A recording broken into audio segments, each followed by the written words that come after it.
The holidays are a time we spend with family and friends. They're supposed to be filled with joy. But for many, this time of year can trigger depression, hopelessness, even suicidal thoughts, especially for people who struggle with anxiety year-round. Michael Worthen recalls a very dark time in his life back in 2002. I was in crisis, and so I finally got the courage up to ask for help. And when I dialed the numbers that I was given, I was transferred 3 or 4 times. And the last time I was transferred, I was put on hold for 15 to 20 minutes. So I finally hung up. So at that critical time, when he gathered the strength to reach out, he found no one at the other end of the line. After being transferred 3 or 4 times and put on hold, I felt that I didn't matter. Fortunately, Michael didn't do anything drastic. He continued to struggle, but he managed to reach out again a couple of years later. Many don't try again.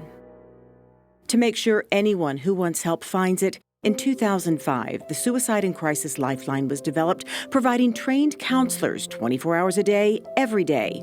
1-800-273-TALK. And now to make that help even more easily accessible, in July 2022, a 3-digit number was launched that now can connect you.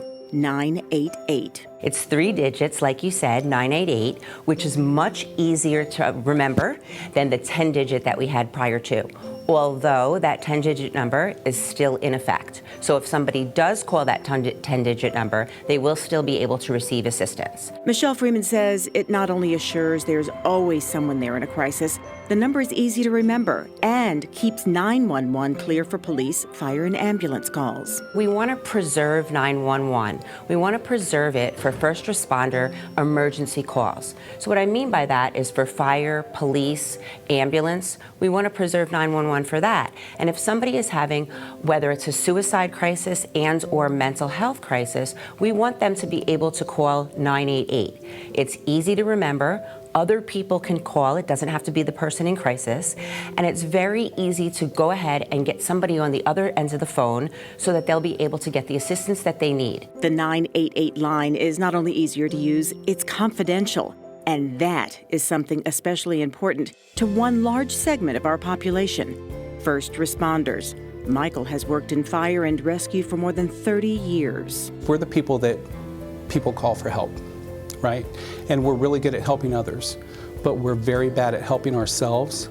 When someone's in crisis, they don't know where to go. They don't know how to ask for help. And I think that's the biggest thing about the stigma of asking for help, is that they don't want to be considered weak. Both Michael and Michele say, if in need, please put that stigma aside. Asking for help is anything but weak. Calling and reaching out to people when in need is a sign of strength. So many of us feel like it's a sign of weakness, and culturally, that's some of the things that we've learned over the years. However, we're looking to smash that stigma. We're looking to change the culture.